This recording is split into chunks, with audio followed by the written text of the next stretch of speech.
welcome to SVG-TV News for Wednesday, May 8th, 2024. I am Rochelle Baptiste with the details. A bill which seeks to ban the sale and consumption of alcohol during funeral processions here in St. Vincent and the Grenadines is expected to be tabled in Parliament tomorrow. Speaking on the matter on NBC Radio face-to-face program today, Prime Minister Dr. Ralph Gonsalves expressed regret that such a measure has become necessary, emphasizing its significance for public order. Drinking of alcohol in the procession and the icebox behind the hearse. People selling 3 for 10. Johnny P. Surely. In our civilization, I think you go down the road, 8, 9 out of every 10 persons will tell you, man, they're wrong. Eh? Yeah.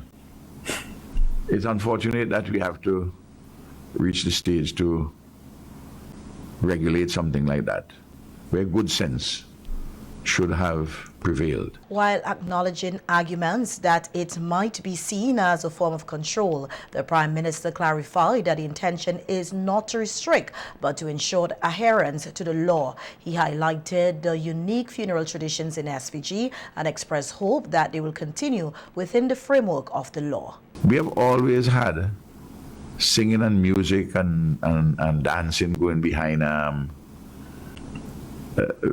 coffins, going to the cemetery from the church. And long may that continue. But you can't turn it into an excuse, even though we are celebrating. We are celebrating, but it's solemn. You can't have it as an excuse for bacchanalia. The first thing you can be asked, if you're inside there, you have a license to sell drinks in here? Alcoholic beverages. The focus will remain on from our standpoint, for the reasons which I've given in the procession. I hear some people say we want to control people's behavior at a funeral. You don't control people's behavior. Law doesn't control and regulate people's behavior otherwise. Yes. Eh? Yes, of course. That's what public order is about. You know what I mean? The strange thing is this, Johnny P., we have a tradition in this country, and I hope the tradition long continues. And it has continued because we treat funerals in a very solemn way. The Prime Minister also spoke on the re-evaluation of the proposed law, suggesting the need for clearer boundaries regarding funeral processions. The amendment to the Public Order Act is one of several bills slated for discussion in Parliament, including the Legal Profession Bill and the Dogs Bill. We need to have a law which properly regulates, a modern law which properly regulates the legal profession. This is for the good of the legal profession itself. This is for the clients, for justice, law and order, and for the community. Put the select committee the dogs bill. We have a real problem with dogs. A lot of people keeping dogs. Well, having dogs but not keeping them. And they're roaming all about. And they're killing a lot of animals. And a lot of stray dogs causing all kind of different problems. For homeowners, for businesses. I mean, it has gotten very bad. The parliamentary session is scheduled for 2 days, starting tomorrow and concluding on Friday. However, the Prime Minister noted the possibility of it extended to next week, with over 20 questions anticipated from the opposition. Another major American-based airline will be coming to St. Vincent and the Grenadines. JetBlue, which is headquartered in Queens, New York, today officially announced that it will strengthen its position in the Caribbean by adding 3 new destinations, including St. Vincent and the Grenadines. JetBlue says this fall it will launch flights from New York's JFK to the pristine beauty of St. Vincent and the Grenadines, with service to the Argyle International Airport and the tranquil shores of Bonaire, with flights to Flamingo International Airport. On his Facebook page, Minister of Tourism Carlos James said Blue Tail is coming. SVG is now officially part of JetBlue's global route structure, effective in the first half of October 2024. Minister James expressed appreciation to everyone involved in making the service of JetBlue to SVG a reality. Tickets for the JetBlue SVG-JFK route are expected to go on sale later this month. SVG has already been serviced to the JFK by American Airlines. In other local news now, we hear that as the dry weather continues across St. Vincent and the Grenadines, the Central Water and Sewage Authority said it has become necessary to continue with its water rationing to customers served by at least two of its water supply systems, Delaware and Montreal. In an advisory issue earlier today, the company says the water rationing of communities served by these two systems will continue until conditions improve. Customers served by the Delaware water system, which is at the orange level, will have their water service disrupted from 9 p.m. to 5 a.m. and those served by the Montreal water system, which is said to be at the most critical at red, will have disruption from 8 p.m. until 5 a.m. and again from 10 a.m. to 2 p.m. Customers in the Diamond Estate will have their water services disrupted from 9 p.m. until 5 a.m.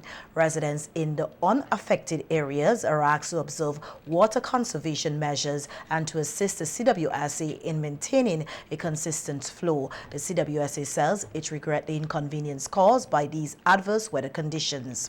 On radio yesterday, engineering technician with the CWSA, VLA Richard, said there has been a reduction in water availability seen over the past few years. I would say it would have been a very intense period where drought is concerned. And so I'll roll back to 2023 last year, which is quite interesting. We saw a significant decrease in rainfall. In September, we saw a minus 37% reduction in rainfall at the Delaware system, which feeds just about 40% of our customer base. And so this is September is within our rainfall season, and this is really a point of concern for us. In terms of the process, and you mentioned the several levels and the treatment, etc. Also, sometimes when you open the tap, and that's sometimes a question you hear, you see the water is looking a little white, and you hear people say, but the water is looking white. Is it too much chlorine? What is happening in this case? Yes, so we get that question all the time, especially from our customer service perspective. The water looks white because of compressed air. So when the guys go and our technicians go to the field and they may repair a line, that water would come back with increased pressure. And so with increased pressure, there will be dissolved air in the water. And so if you were to take a water sample in a glass and look at it, you would obviously see that the white cloudiness is clearing up from the bottom up. This basically means that the air from the water is escaping. So it's not chlorine.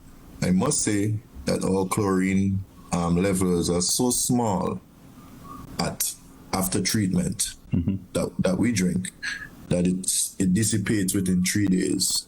And that's why CWSA also doesn't store water for more than 3 days. On how frequent they do checks on water quality, Richard said there is a water quality testing network which is monitored daily. Every area that we provide water to, the water is tested, is intercepted and tested before it reaches our consumer taps.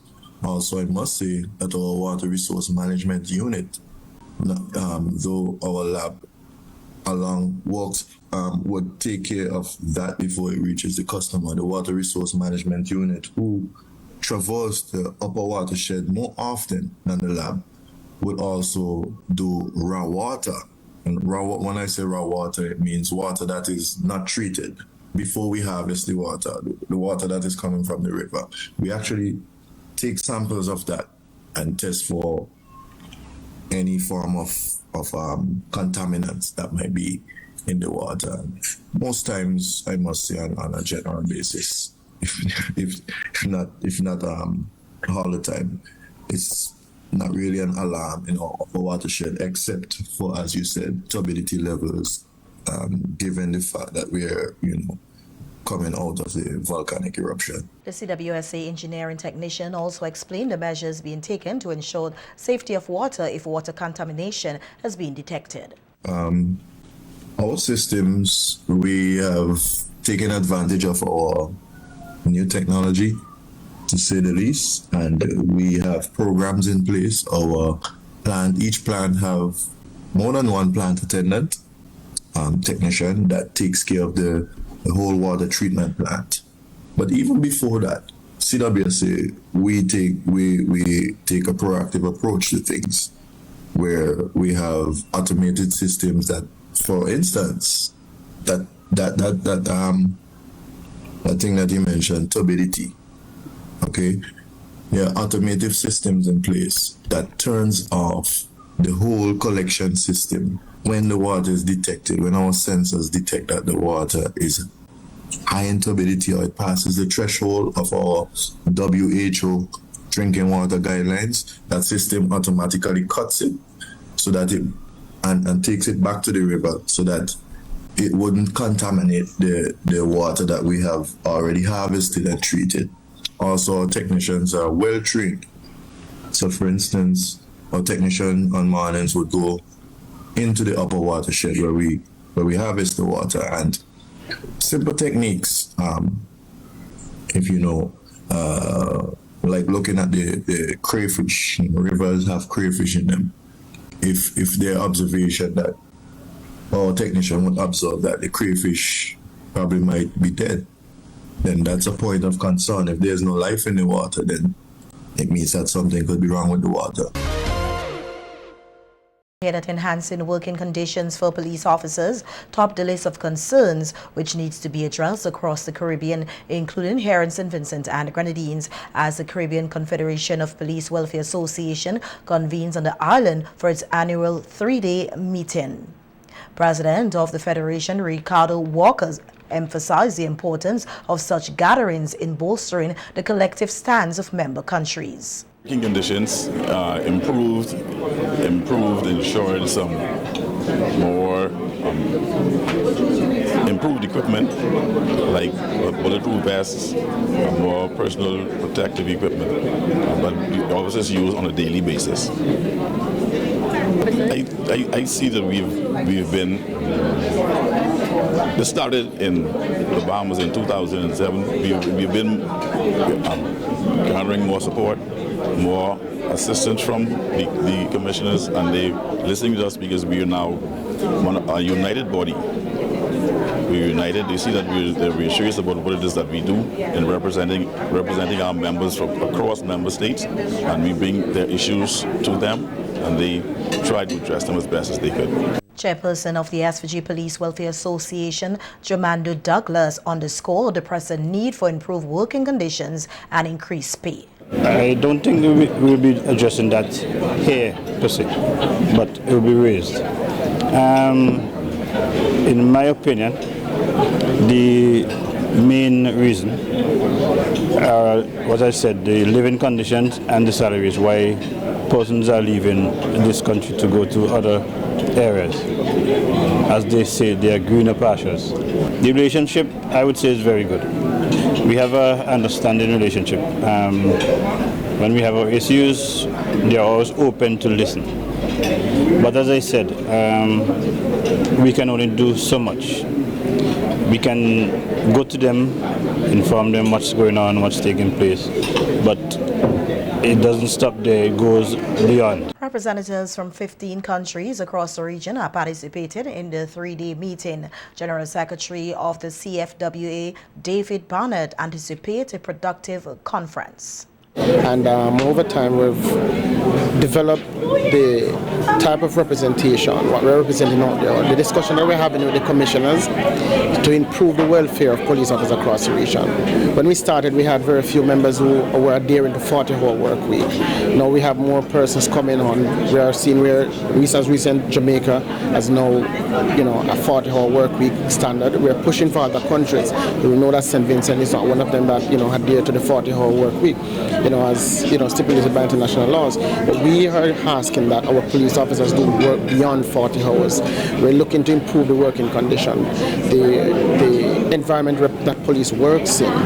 We want an improvement in that. We can't have police working in dilapidated buildings because at the end of the day, we have to go back home to our families. If they have, asbestos or we have mold-infected buildings, when our police officers get sick, who protects the communities, who serve the public, and so we're looking to, This marks the second occasion that SVG has hosted the CFPA conference, with this year's theme focusing on unity, resilience and empowerment, overcoming challenges to shape a brighter future for law enforcement officers across the region. The liaison officer of the Caribbean Vulnerable Communities Coalition in St. Vincent and the Grenadines, Phyllis John Primus, is urging all community groups to engage in discussions and awareness campaigns regarding HIV/AIDS. Primus, who will be visiting various communities in the coming weeks, emphasized that several programs have already commenced. And also promoting that positive energy and vibes about self-love and self-care. So that will be happening in the month of May. We will be still working with community groups and having individual interventions throughout the month of May. I'll be partnering with organization that represents the key population groups, and so ensure that know that I am here to link you to the relevant authority and the response mechanism that are already in effect for the targeted group. Primus said she is willing to have a one-on-one interaction with groups and individuals on HIV and AIDS. For persons in the key populations, those that are vulnerable and considered at risk, our youths, young men, women, community leaders, if you're interested in being a part of this program, a part of this project, and you want to be a part of that empowering network to help persons respond effectively to the efforts nationally in terms of HIV and STIs elimination, please feel free to contact me at Marion House. The number is 456-2161. That's 456-2161. Phyllis Primus, and I am your community liaison officer. And in contacting me, we'll discuss how we can work with you for the greater good of what we are battling here. The HIV/AIDS awareness campaign is part of a larger OECS response project. St. Vincent and the Grenadines, as a member state of the Organization of Eastern Caribbean States, the OES, has secured funding to address the high incidence of HIV/AIDS under the OECS multi-country project Global Fund grant. In other local news now, we hear that 5 nursing students from various batches and programs within the Division of Nursing Education at the St. Vincent and the Grenadines Community College are set to compete for the inaugural Miss DNE Pageant 2024. The pageant is scheduled to take place this Saturday, May 11, 2024 at 7 p.m. at the SVGCC's Villa campus, themed One Night of Glitz, Glamour and Nursing Talent. In an interview with SVG-TV News, contestant number 1, Trevisha Kodagan, Ms. Kuba Cornwellis, described her pageant journey as both hectic and enjoyable. Kodagan shared what motivates her to participate in the pioneering nursing beauty pageant. For the Miss DNA pageant that is going to be held this Saturday has been a very hectic one, however a fun journey. Can't wait to showcase beauty and brains. What motivated me to enter this pageant was my batchmates, and I will hope to make them proud on show night. The strategy I would use on negativity would be to block them out. focus on the reason why I came into the show, which is to win the next Miss DNA crown. Contestant number 2, Simonique Dennis, Miss Elma Duggan, outlined her plans to make a positive impact in her community if crowned Miss DNE 2024, expressing confidence in her chances of victory. Title holder in the future, I would love to use my platform to encourage the young ladies with low self-esteem to gain some self-esteem, to have a better perspective on life as well as time management.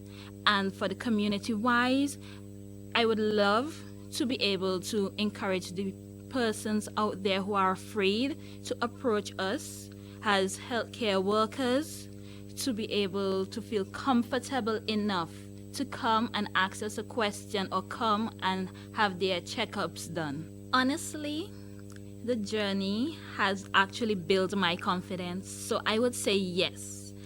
I am confident that I would win the crown because I come out and I showcase not only beauty, not only skills, but intellect. On handling criticism and negativity, Dennis emphasized her strategy of focusing on positivity and disregarding negativity. My strategies are, first of all, to ignore the negativity. Secondly, I listen to positive affirmations in the morning.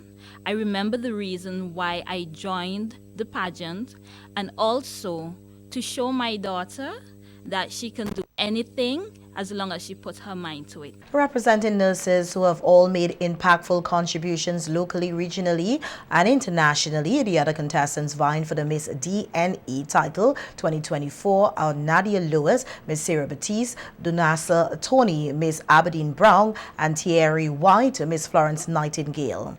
We will bring you more on these contestants in another newscast.